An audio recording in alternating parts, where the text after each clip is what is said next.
நடிகர் திலகம் சிவா கணேசன் வாழ்ந்த காலத்திலேயே அவருடைய வாரிசாக அடையாளம் காட்டப்பட்டவர் தான் கமல்ஹாசன். அதை பல மேடைகளில் நடிகர் திலகம் சிவா கணேசனை வழிமொழிந்திருக்கிறார். இப்போ கமல்ஹாசனுடைய வாரிசு யார் என்ற கேள்விக்கு தமிழ் திரையுடன் எல்லோரும் சொல்கின்றது ஒரு 4 எழுத்து பேரை தான். அது விக்ரம். விக்ரம் கமல்ஹாசனுடைய மிக தீவிரமான ரசிகர். எந்த மாதிரியான பாத்திரத்தில் நடிக்கணும்னு நீங்கள் ஆசைப்படுறீங்க அப்படின்னு விக்ரம்கிட்ட யார் கேட்டாலும் அவர் சொல்கிற ஒரே பதில் 16 வயதில் தான். இந்த 16 வயதில் சப்பானி பாத்திரம் மாதிரி ஒரு பாத்திரம் அமைகிறது கஷ்டம். அப்படிப்பட்ட ஒரு பாத்திரத்தில் என்னால் நடிக்க முடியுன்ற நம்பிக்கை எனக்கு இல்லை. இன்னும் சரியாக சொல்லணுன்னா, இந்த படத்தை திரும்ப எடுத்தால் கமல்ஹாசனே கூட அந்த பாத்திரத்தில் அவ்வளோ சிறப்பாக நடிக்க முடியாதுன்றது தான் என்னுடைய எண்ணம் என்கிறார் விக்ரம்.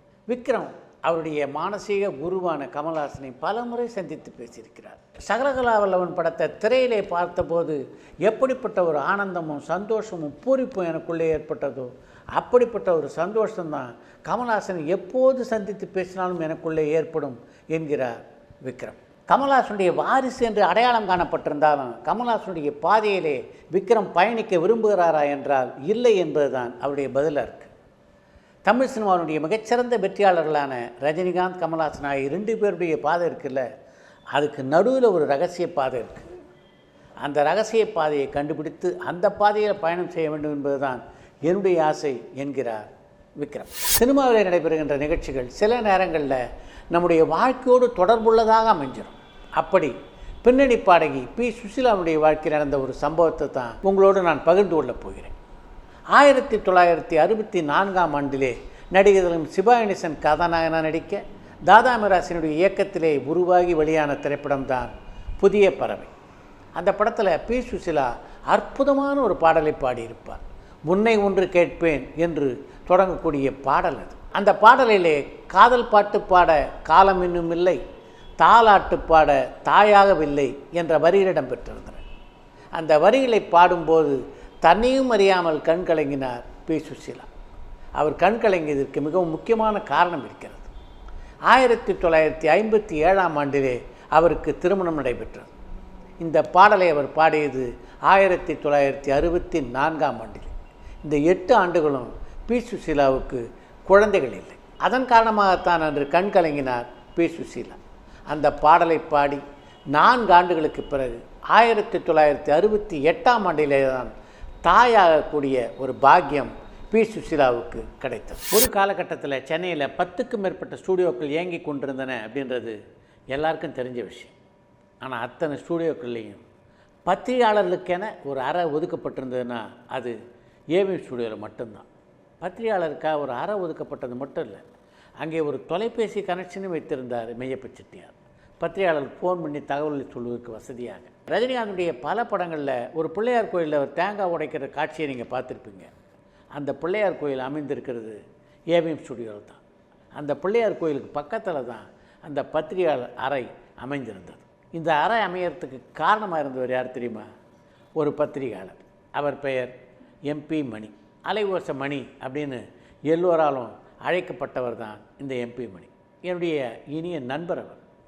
ஒரு நாள் ஏவிஎம் ஸ்டுடியோக்குள்ளே அவர் நுழையும் போது அந்த வாட்ச்மேன் அவர் உள்ளே அனுமதிக்கலை. அவ்வளோதான். மணி கோபத்தோட நேராக மெய்யப்ப செட்டியாருடைய வீட்டுக்கு போனார். அப்போ மெய்யப்ப செட்டியாருடைய வீடு ஏவிஎம் ஸ்டுடியோவுக்கு உள்ளேயே அமைந்திருந்தது. நேராக மெய்யப்ப செட்டியாரை பார்க்கணுன்னார். அவருடைய காரியதரிசி மணியை உள்ளே கூட்டிகிட்டு போனார். என்னப்பா, என்ன விஷயம், ஏன் இவ்வளோ படபடப்பாக இருக்க என்று மெய்யப்ப செட்டியார் கேட்க, என்னை இந்த வாசலில் இருக்க வாட்ச்மேன் தடுத்துட்டாரு, இனிமே செய்தி சேகரிக்க வர்ற யாரையும் உங்களுடைய வாட்ச்மேன் தடுக்கக்கூடாது, முதல்ல அதுக்கு ஒரு உத்தரவு போடுங்க. அது மட்டும் இல்லாமல் செய்தி சேகரிக்க வர்ற பத்திரிகையாளர்கள்லாம் ரெஸ்ட் எடுக்கிறதுக்கு ஒரு ரூமும் நீங்கள் கொடுக்கணும் என்று அவரிடம் ஒரு கோரிக்கை மனு வைத்தார் மணி. அவ்வளோதானே, பண்ணிட்டா போச்சு என்று சொன்ன மெய்யப்ப செட்டியார் அடுத்த நாளே பத்திரிகையாளருக்கான ஒரு அறையை ஒதுக்கினார்.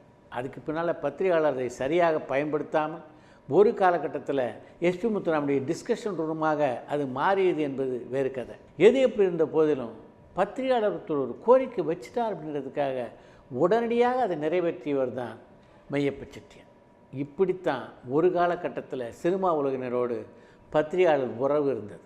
ஆனால் இன்றைக்கி அந்த உறவு அந்த அளவு செழுமையாக இருக்கிறதா அப்படின்ற கேள்விக்கு விடை இல்லை என்பதுதான் உண்மை. இயக்குனர் சிகரம் கே. பாலச்சந்தருடைய மேஜர் சந்திரகாந்த் நாடகத்தை பார்ப்பதற்கு ஒரு முறை வந்தார் புரட்சித் தலைவர் எம்ஜிஆர். நாடகத்தை பார்த்து முடிச்சுட்டு மேடையில் பேசும்போது கே. பாலச்சந்தரை வானலாக புகழ்ந்த எம்ஜிஆர் அதோடு நிற்கலை. என்னுடைய 3 திரைப்படங்களை கே. பாலச்சந்தர் இயக்குவார் என்ற ஒரு அறிவிப்பையும் அதே மேடையிலே வெளியிட்டார். எம்ஜிஆர் அப்படி அறிவித்ததுக்கு பின்னால் நீங்கள் ஏன் எம்ஜிஆர் படங்களை இயக்கலைன்னு கே. பாலச்சந்தரை பார்த்து பத்திரிகையாளர்கள் கேட்காமல் இருப்பாங்களா? அவருடைய திரையுலக வாழ்க்கையில் பல முறை இந்த கேள்வி கே. பாலச்சந்தரை நோக்கி வீசப்பட்டது.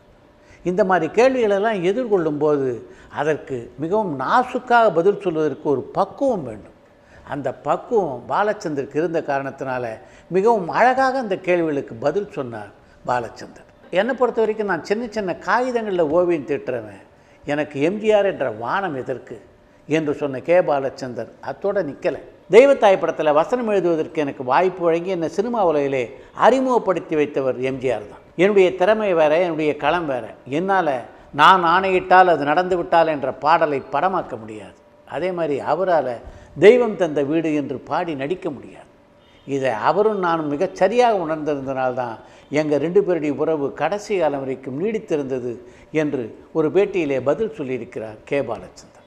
அதுதான் அவருடைய அனுபவ அறிவு. இடையதளம் சிவா கணேசனை தமிழ் சினிமாவில் அறிமுகப்படுத்தியவர் பெருமாள் மொழியார் அப்படின்றது எல்லோரும் அறிந்த ஒரு விஷயம். சிவாஜியை பராசக்தி படத்தில் கதாநாயகனாக போடணும் அப்படின்ட்டு பெருமாள் மொழியார் நினச்ச போது அவருக்கு எழுந்த எதிர்ப்புகள் இருக்க, பராசக்தி படத்தில் சிவாஜியை தான் கதாநாயகனாக போடணும்னு ஒத்த காலில் நின்றவர்னா அவர் அந்த படத்துடைய தயாரிப்பாளரான பெருமாள் மொழியார். அந்த படத்தில் சிவாஜியை கதாநாயகன் ஆக்குவதற்கு எழுந்த எதிர்ப்புகள் இருக்க, அவைகளை சொல்லி மாளாது அந்த அளவுக்கு எதிர்ப்புகள் எழுந்தன. பெருமாள் மொழியாருடைய பங்குதாரரான ஏபி மெய்யப்ப செட்டியாரே கூட ஒரு காலகட்டத்திலே சிவாஜியை அந்த படத்திலே கதாநாயகனாக போடுவதற்கு எதிர்ப்பு தெரிவித்தார். கே.ஆர். ராமசாமி போட்டு இந்த படத்தை முடிச்சிடலாம் என்றார் மெய்யப்ப செட்டியார். ஆனால் பெருமாள் மொழியார் துணிச்சலாக மெய்யப்ப செட்டியார்கிட்ட சொன்னார், சிவாஜி நடித்தாதான் இந்த திரைப்படம், இல்லைன்னா இந்த படமே வேண்டாம் என்று. அதற்கு பின்னாலே தான் சிவாஜி அந்த படத்தில் நடிப்பது உறுதியாயிற்று. இப்படி ஒவ்வொரு நடிகரும் உருவாக ஒரு காட்ஃபாதர் பின்னணியிலே இருந்திருக்கிறார். அப்படி விஜயகாந்துக்கு காட்ஃபாதராக இருந்தவர் தான் சட்டம் ஒரு இருட்டரை படத்தினுடைய தயாரிப்பாளரான சிதம்பரம். அந்த படம் தயாரான காலகட்டத்தில் முதல்ல விஜயகாந்த் அந்த படத்துக்காக ஒப்பந்தம் பண்ணிட்டார் எஸ்.ஏ. சந்திரசேகர். அப்போ ஒருதலை ராகம் மிகப்பெரிய வெற்றி படமாக ஓடிக்கொண்டிருந்தது. அந்த படத்தில் பிரதான வேடத்தில் நடித்த ஒரு நடிகர் சட்டம் ஒரு இருட்டரை திரைப்படத்தில் நடிக்கணும்னு பெரிதும் விரும்பினார். எஸ்.ஏ. சந்திரசேகரை விடாமல் சந்தித்தார். ஒரு காலகட்டத்தில் அவரை போட்டு படம் எடுக்கலாம் அப்படின்ற முடிவுக்கு எஸ்.ஏ. சந்திரசேகர் கூட மாறிவிடக்கூடிய ஒரு அபாயம் இருந்தது. அப்போ சிதம்பரம் துணிஞ்சு ஒரு வார்த்தை சொன்னார், இந்த படத்தை நான் தயாரிக்கிறேன், இந்த படத்தில் கதாநாயகன் தமிழனாக தான் இருக்கணும். அதற்கு பின்னால் தான் அந்த திரைப்படத்திலே விஜயகாந்த் நடிப்பது உறுதியாயிற்று. அந்த வெற்றி தான் விஜயகாந்த் என்ற ஆற்றல் மிக்க நடிகனை மட்டுமின்றி விஜயகாந்த் என்ற நல்ல மனிதனையும் தமிழ் சினிமா உலகுக்கு தந்தது.